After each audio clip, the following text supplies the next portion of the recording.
దేవుడు కొన్ని విషయాలు మనం ప్రశ్నించడానికి వీలున్న విషయాలు ప్రస్తావించాడు ఇక్కడ.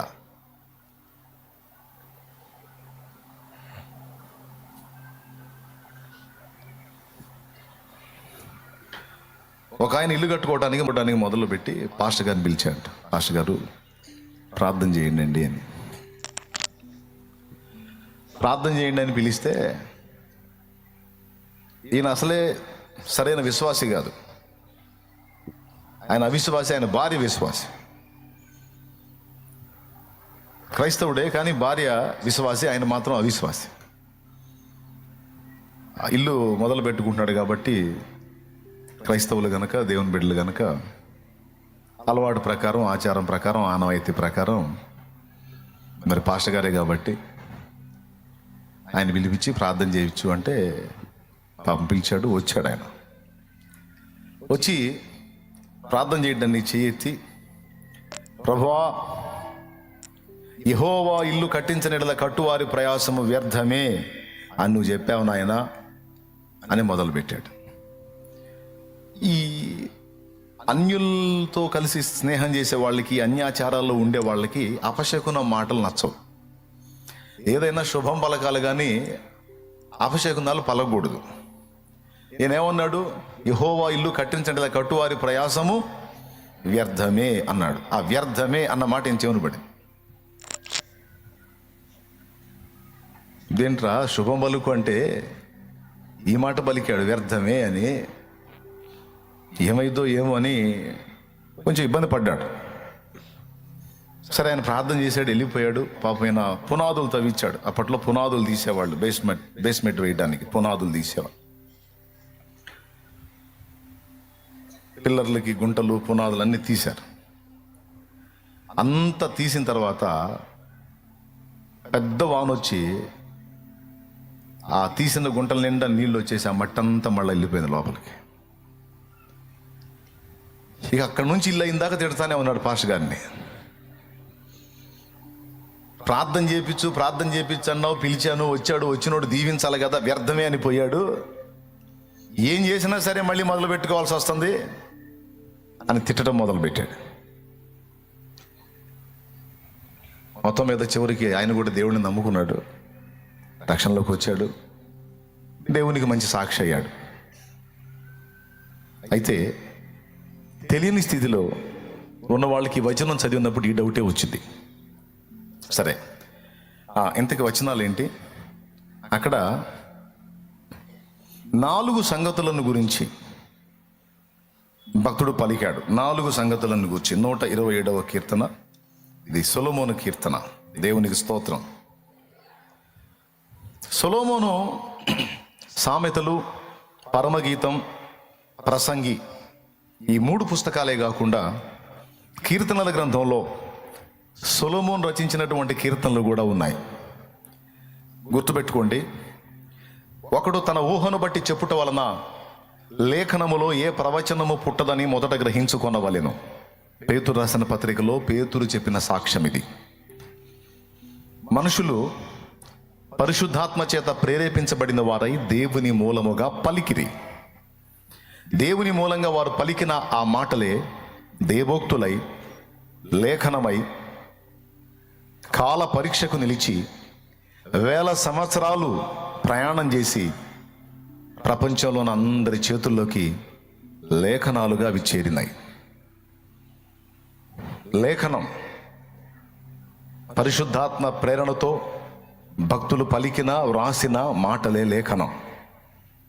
బాగా వినాలి. కాసేపట్లో మళ్ళీ మీరు లేచి మీ గృహాలకు వెళ్ళిపోతారు. వెళ్ళక మునుపు ఈ సంగతులు మీరు గ్రహించండి.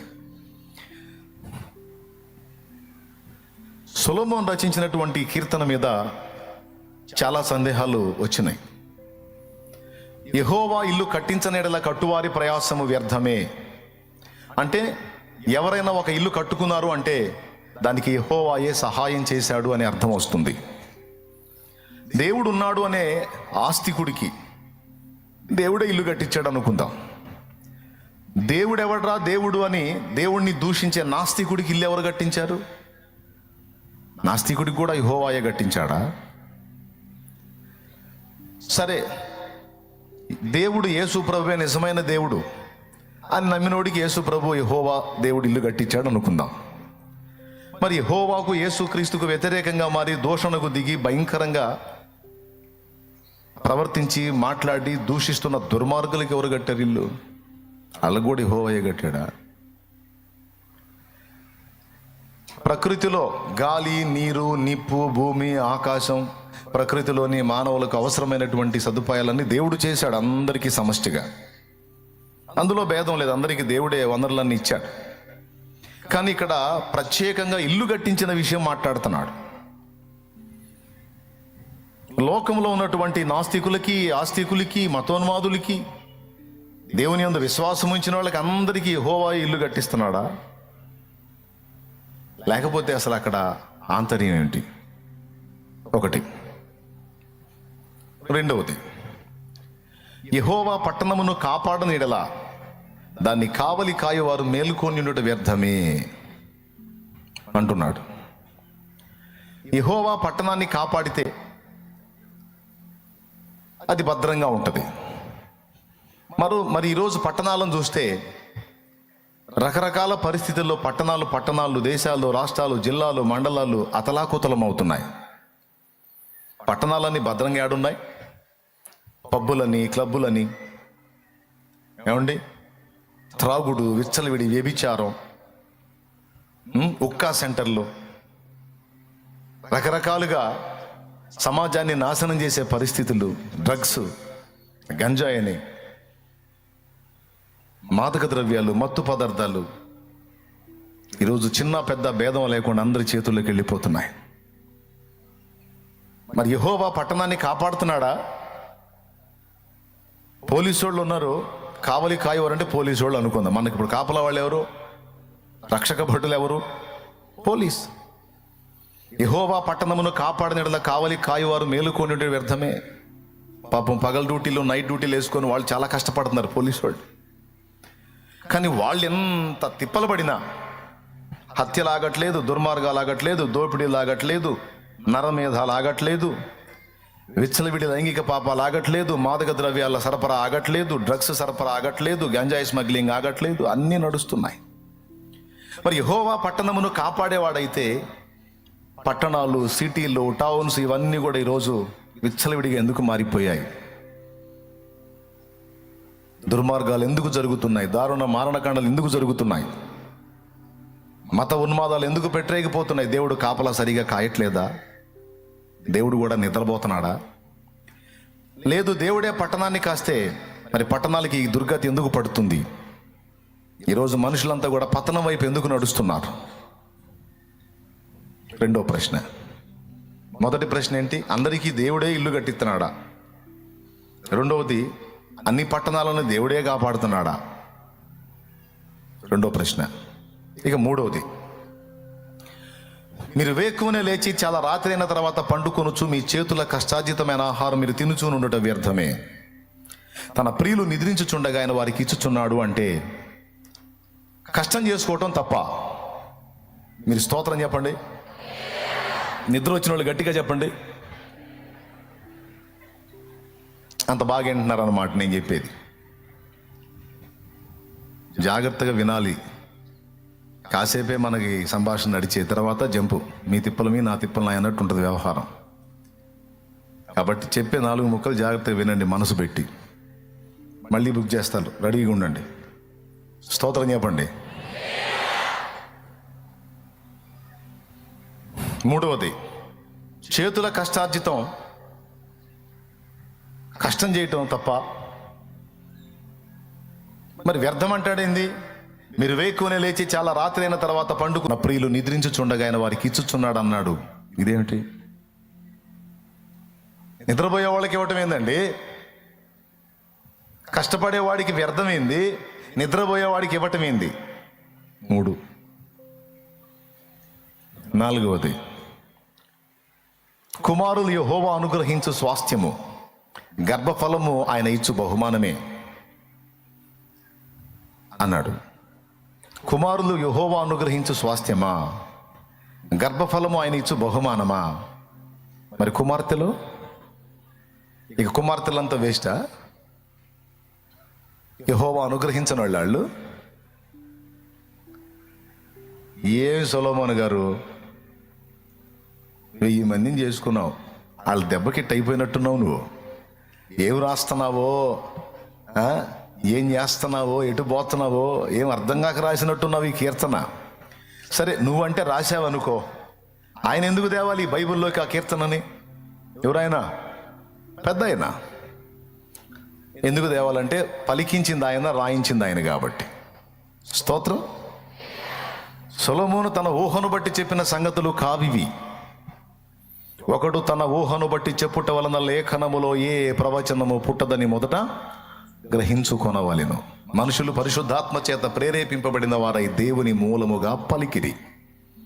అలా పలికినవే లేఖనాలు. అవే నీ చేతిలో నా చేతిలో ఉన్నటువంటి వాక్య సత్యాలు. కుమారులు దేవుడు అనుగ్రహించే స్వాస్థ్యం అయితే మరి కుమార్తెలు ఎవరు? దేవుడిచ్చే స్వాస్థ్యం కాదా? రుణగ్రస్తంగా పుట్టినోళ్ళ, వేస్ట్ ఫెలోసా? కాదు కదా. మరి ఇదేంది? కుమారులు అని మాత్రమే మెన్షన్ చేశాడు. మరి కుమార్తెలు ఎటు పోయారు? మళ్ళీ ఏమంటాడు? యవన కాలం ముందు పుట్టిన కుమారులు బలవంతుని చేతిలో బాణములు వంటి వారు, వాళ్ళతో తన అంబుల పొది నింపుకున్నవాడు ధన్యుడు. వారు సిగ్గుపడక తమ గుమ్మములలో విరోధులను ఎదిరించి వాళ్ళతో వాదిస్తారు అన్నాడు. ఈ కుమారులు వాళ్ళు బాణాలు ఏంది, వాళ్ళతో అంబుల పొది నింపుకోవటం ఏంది, వాళ్ళు వాదించటం ఏంది? ఇది ఒక ప్రశ్న. మొత్తం ఎన్నో వచ్చినాయి? 4 రకాల ప్రశ్నలు వచ్చినాయి. అంటే తగ్గించాలే, 5 అని చెప్పుకోవచ్చు, 6 అని చెప్పుకోవచ్చు, నేను 4 చేశాను అంతే. మొదటిది ఇల్లు, రెండవది పట్టణం, మూడవది కష్టార్జితం, 4వది సంతానం. ఈ 4 విషయాలు దేవుడు మనకు తన గ్రంథంలో స్పష్టపరిచాడు. లోకంలో ఉన్నటువంటి ఇళ్ళన్నీ దేవుడే కట్టిస్తున్నాడా? దానికి లేఖనం ఒప్పుకుంటుందా? లోకంలో ఉన్నటువంటి దుష్టులకు, దుర్మార్గులకు, దౌర్భాగ్యులకు, వంచకులకి ఆ దుర్మార్గాలతో డబ్బులు ఇచ్చి ఆ డబ్బులతో వాళ్ళు ఇల్లు కట్టుకునేటట్టు చేస్తుంది దేవుడేనా? డ్రగ్స్ ద్వారా ఎంతో మంది యవనస్తుల జీవితాలతో ఆటాడుకుంటున్నాడు, బిల్డింగ్ మీద బిల్డింగ్ కడుతున్నాడు. ఆ డబ్బులు దేవుడేనా ఇచ్చాడు? గొంతులు కోసి మనుషులను అతి కిరాతకంగా చంపేసి, సుపారీలు తీసుకొని సుపారీ హత్యలు చేసి కుటుంబాలని నాశనం చేసి డబ్బు సంపాదించి ఆ డబ్బుతో బిల్డింగ్ కట్టినోడికి దేవుడే ఇచ్చాడు. ఆ డబ్బు దేవుడే కట్టించాడు వాడికి ఆ బిల్డింగ్? కాదు, కాదు, కాదు. భూమి మీద మనుషులు కట్టేటువంటి గృహాలన్నీ దేవుడు కట్టించినవి కాదు. ప్రభువుకు స్తోత్రం కలుగును గాక. హల్లెలూయా. మరి దేవుడు కట్టించినటువంటి గృహాలు ఏంటి, దేవుడు కట్టించే ఆ ఇల్లు ఏంటి అనేదాన్ని మొదటగా మన ధ్యానాంశంగా తీసుకుందాం. లోకంలో మనుషులు కట్టే ఇల్లున్నాయి, దేవుడు కట్టించే ఇల్లుంది. దీనికి సరుకులు దేవుడే సమకూరుస్తాడు, నిర్మాణకుల్ని కూడా దేవుడే ఏర్పరుస్తాడు. సరుకులు ఇచ్చి నిర్మాణకుల్ని నియమించి వారి చేత ఆయనే ఆ ఇల్లు కట్టిస్తాడు. దేవునికి స్తోత్రం. హల్లెలూయా. మామూలుగా లోకంలో మనం కట్టుకునే ఇల్లు ఉన్నాయి చూశారు, కష్టపడతాం, పైసలు సంపాదిస్తాం, రూపాయికి రూపాయి జమ చేసుకొని మనం కట్టుకుంటాం ఇల్లు. మనలో భక్తిపరులైన వారు ప్రార్థన చేసుకొని దేవుణ్ణి అడిగి, దేవా నాకు సాయం చేయనైనా అని ప్రార్థన చేసుకొని మరి పైసలు అడుగుతాం. దేవుడు ఏదో పని చూపిస్తాడు, పైసలు వచ్చేటట్టు చేస్తాడు. దాన్ని బట్టి మనం కొంచెం సంపాదించి ఒక స్థిరమైన నివాసం కట్టుకుంటాం. దీనికి సరుకులను, పనివారిని దేవుడు సమకూర్చడు. నీకు ఇస్తాడు, బ్లెస్సింగ్ ఇస్తాడు, ఆశీర్వాదం. ఒక నిలవరమైన నివాసం నాకు ఈ ప్రభువా నువ్వు ప్రార్థన చేస్తే నీకు ఏదో రూపేణ మనీ వచ్చేటట్టు చేసి, అంటే అక్రమ మార్గాల్లో కాదు, సక్రమమైన మార్గంలోనే తగినంత నీకు వచ్చేటట్టు చేసి ఒక నిలవరమైన నివాసం చాలా రోజుల నుంచి అడుగుతున్నావు కదా, ఇదిగో పో అని అవకాశం ఇస్తాడు. ఆ పైసలను పట్టుకొని నువ్వు చిన్నగా తిప్పలు పడి ఆ మేస్త్రులని వాళ్ళని వీళ్ళని మాట్లాడుకొని చిన్నగా ఇల్లు కట్టించుకుంటుంది నువ్వు చేసే పని. కానీ దేవుడు తానే కట్టించే ఇల్లు ఒకటి ఉంది. దేవుడు తానే కట్టించే ఇల్లు ఒకటి ఉంది. అది 3 విధములుగా ఉంది. దేవునికి స్తోత్రం. పెద్దగా చెప్పండి. మొట్టమొదటిది సంఘము అనే ఇల్లు. సంఘము అనే ఇల్లు ఇది దేవుడు కట్టించే ఇల్లు. ఇది మనుషులు తమ సొంత ప్రయత్నాలతో, సొంత ఐడియాలజీతో, సొంతంగా సరుకులను సమకూర్చి కట్టేదానికి అవకాశం లేదు. ఈ ఇల్లు, ఈ ఇంటికి కావలసిన సరుకులు దేవుడే సమకూర్చాలి, ప్లాన్ దేవుడే ఇవ్వాలి, సంబంధిత నిర్మాణకుల్ని కూడా దేవుడే ఏరి కూరి సమకూర్చాలి. వాళ్ళ చేత ఆయన కంప్లీట్గా ఆ ఇల్లు నిర్మించాలి. ఒక మాటలో చెప్పాలంటే ఈ 127వ కీర్తనలో ఇందాక నేను చెప్పినటువంటి 4 విధములైనటువంటి సంగతులు సంఘానికి సంబంధించిన సంగతులే. అవి భౌతికమైన వాటికి సంబంధించినవి కావు, పూర్తిగా సంఘానికి సంబంధించినవే. అందులో మొట్టమొదటిది దేవుడు కట్టించే ఇల్లు. బైబిల్ గ్రంథంలో అనేక ఇళ్ళున్నాయి. ఒక ఇల్లు సంఘం. మీరు హెబ్రీ పత్రిక ఒకసారి బైబిల్ గ్రంథంలో చదువుకున్న వాళ్ళందరూ ఒకసారి చూడండి. హెబ్రీ పత్రిక ఒకసారి తీసుకోండి. 3:7 నా జ్ఞాపకం సరైతే ఒకసారి హెబ్రీ పత్రిక 3వ అధ్యాయం ఒకసారి తీయండి. 6వ వచనం 7వ వచనం ఒకసారి చూడొచ్చు మీరు. అయితే క్రీస్తు కుమారుడై ఉండి ఆయన ఇంటి మీద నమ్మకముగా ఉన్నాడు. ధైర్యమును నిరీక్షణ వలని ఉత్సాహమును తుదముట్టుకు స్థిరముగా చేపట్టిన ఎడల మనమే ఆయన ఇల్లు మరియు అదిగదిగదిగదిగో చూడండి. మనమే ఆయన ఇల్లు అన్నాడు. మనమే అనే మాట సంఘానికి రాస్తున్నాడా, అన్యులకు రాస్తున్నాడా? సంఘానికే. సంఘంతో ఏమంటున్నాడు తెలుసా? మనము దేవుని ఇల్లు అన్నాడు. మరో చోట అన్నాడు పేతురు రాసిన మొదటి పత్రిక 2వ అధ్యాయంలో, మనమందరము సజీవమైన రాళ్ల వలె ఉండి దేవుడు నివసించడానికి యోగ్యమైనటువంటి దేవాలయముగా మనం కట్టబడుచున్నాము అన్నాడు. 2:5 యేసుక్రీస్తు పేతురు రాసిన మొదటి పత్రిక 2వ అధ్యాయం 5వ వచనం చూడండి.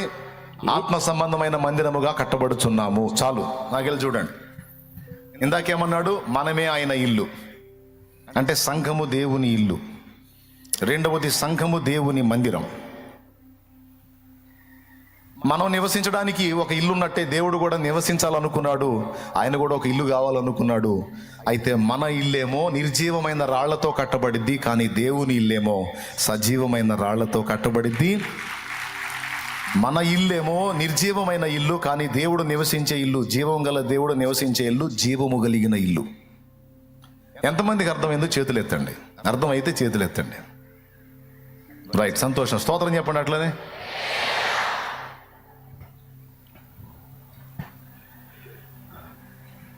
మూడు విధములైన ఇల్లు అన్నాను. మొట్టమొదటిది సంఘము అనే ఇల్లు.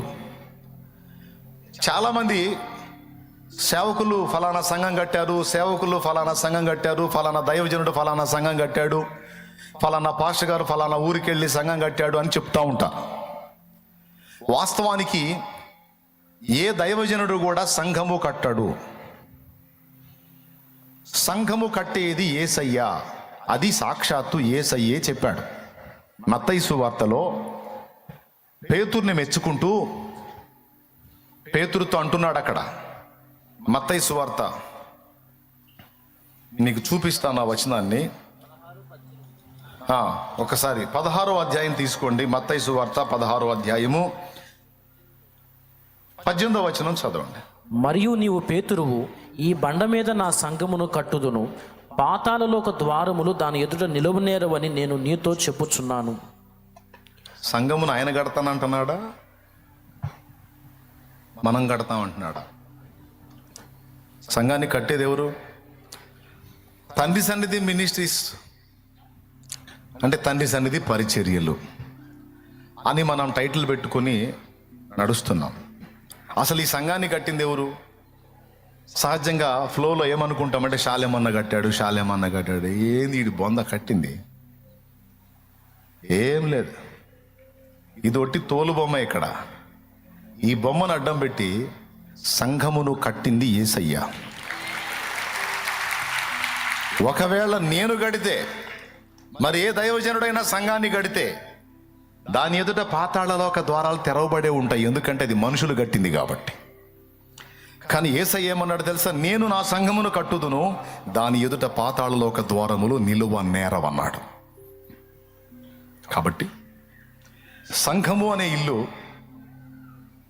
మొదటిది, దేవుడు కట్టేది. లోకములో ఉన్న ఇళ్ల గురించి కాదు ఆయన మాట్లాడుతుంది, సంఘము అనేటువంటి ఇంటిని గురించి దేవుడు మొదట మాట్లాడుతున్నాడు. రెండవది, బాగా వినండి, మొదట మీకు సరిగా గ్రహింపు కలగకపోయినా రాను రాను అర్థమైంది మీకు. మీ సైకాలజీ నాకు తెలుసుగా, మీ సరికెంతో కూడా నాకు తెలుసు. ఏ విషయాలు మీకు అర్థమవుతాయో ఏ అర్థం కావో కూడా నాకు తెలుసు.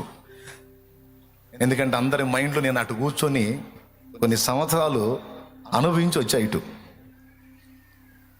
ఫేస్ చూస్తేనే అర్థమైంది మైండ్కి ఎక్కుతుందా లేకపోతే పోతుందా అని. కాబట్టి నాకు తెలుసు. కాబట్టి మీకు అర్థం కాకుండా అయితే చెప్పను, సాధ్యమైనంత వరకు మీ బుర్రలకు ఎక్కేటట్టే చెప్పడానికి ప్రయత్నిస్తా. నంబర్ 1, దేవుడు కట్టించే ఇల్లు ఏది? సంఘము అనే ఇల్లు ఆయనే కట్టాలి, అది మనుషులు కట్టేది కాదు. మనుషులు కట్టే సంఘాలు వేరు, రకరకాల సంఘాలు ఉన్నాయి.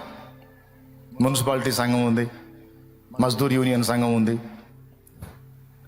ఏమండి, కుల సంఘాలు ఉన్నాయి. కుల సంఘాలండి చాలా సంఘాలు ఉన్నాయి, కానీ ఒక క్రమశిక్షణ ఏముండదు. సంఘాన్ని కట్టాలన్నా కుటుంబాన్ని కట్టాలన్నా దేవుడే కట్టాలి. మన ఒంటిని, మన శరీరాన్ని నిర్మించాలన్నా దేవుడే నిర్మించాలి. ఇప్పుడు ముందు చెప్పిన 2 మాటలకి కొంచెం మనం ఒక పాయింట్ వెతుక్కుందాం. సంఘాన్ని కట్టాలనుకున్నప్పుడు దేవుడే ఆ పనికి పూనుకొని దేవుడే దిగి వచ్చి కట్టడు.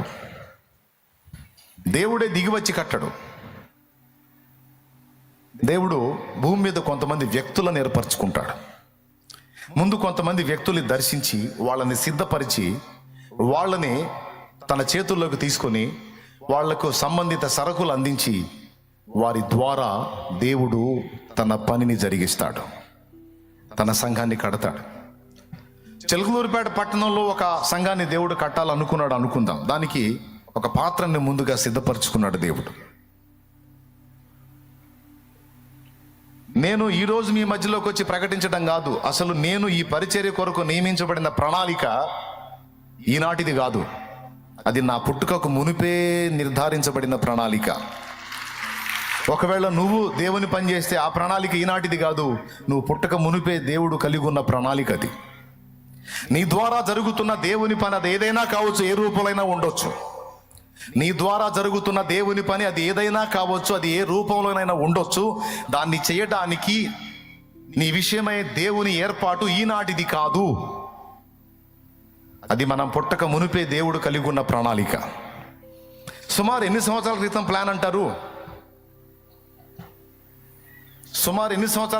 అంటారు? డౌట్ లేదు. జగత్తు పునాది వెయ్యబడక మునుపే మన పట్ల దేవుని ప్రణాళిక. మనం ఏ వంశంలో నుంచి అయితే వచ్చామో ఆ వంశము ఆదాము దగ్గర నుంచి కంటిన్యూ అవుతానే ఉంది. మనం ఏ వంశంలో నుంచి అయితే వచ్చి ఉనికి కలిగి ఉన్నామో ఈరోజు, మన మూల పితరుడు ఆదాము, తర్వాత నోవహు, అక్కడి నుంచి ఆ వంశం అలా కంటిన్యూ అవుతూ ఈరోజు నువ్వు నేను మనం ప్రజెంట్ ఉనికిలోకి వచ్చాం. మనల్ని ఉనికిలోకి తేవటానికి మన వంశం మొత్తాన్ని అలా కంటిన్యూ కానిచ్చాడు. ఒక్కసారి ఆలోచించండి, మైండ్ బ్లోయింగ్ అన్నమాట. నిన్ను నన్ను ఉనికిలోకి తేవటానికి మన వంశాలను పట్టుకున్నాడు దేవుడు. ఎక్కడ మన మూలం పట్టుకొని ఆదాము దగ్గర నుంచి మన పాయలన్నిటిని కూడా బ్రేక్ అవ్వకుండా అలా కంటిన్యూగా రానిచ్చాడు. మన వంశములో ఇప్పుడు ఎన్ని రకాల వంశాల్లోంచి మనందరం వచ్చామో వాళ్ళలో ఏ ఒక్కడి వంశం బ్రేక్ అయినా, మన పితరుల వంశాలు ఏ ఒక్కటి బ్రేక్ అయినా మన ఉనికి లేదు. అందుకని మనల్ని లైన్లోకి తీసుకొని రావడానికి మన ఆదాము దగ్గర నుంచి ఆ వంశం అంతటి అలా బ్యాలెన్స్గా తీసుకొస్తే ఈరోజు నువ్వు నేను లైన్లోకి వచ్చాం. లేకపోతే లేదు. నేను చెప్పింది ఏమైనా అర్థమైందా మీకు? ఎంతమందికి అర్థమైంది? ఏం అర్థమైంది? ఇప్పుడు చాలా కుటుంబాలు, చాలా వంశాలు నిర్వంశాలు అయిపోయినాయి, తెలుసు కదా మీకు. కానీ మీ వంశం నిర్వంశం కాల అయితే నువ్వు రావు. మీది రన్నింగ్లో ఉంది. ఎక్కడి నుంచి ఉందో తెలుసా? ఆదాము దగ్గర నుంచి రన్నింగ్లోనే ఉంది. ఎక్కడ కట్ అవ్వలా, బ్రేక్ అవ్వలా. నేను అనుకుంటాను, అంత కరువు రోజుల్లో ఆ ముసలోళ్ళు ఎట్ట బతికారు? నిజంగా ఆ కరువులో వాళ్ళు తప్పించుకున్నారు కాబట్టి వాళ్ళు పిల్లల్ని కన్నారు, వాళ్ళు పిల్లల్ని కన్నారు, వాళ్ళు పిల్లల్ని కన్నారు, వాళ్ళు పిల్లల్ని కన్నారు. చివరికి మయ్య పుట్టాడు, ఆయనకి నేను పుట్టాడు. దేవునికి స్తోత్రం. అంటే నేను అనుకుంటా, దేవా అంటే నన్ను నీ ప్రణాళికలో కలిగి ఉండి నేను అనేవాడిని ఉనికిలోకి రావడం కోసం టోటల్ నా వంశం అంతటిని కూడా కట్ అవ్వకుండా కంటిన్యూ చేసుకుంటూ వచ్చావా? అబ్బో చాలా పెద్ద రిస్క్ చేసావు నా కోసం.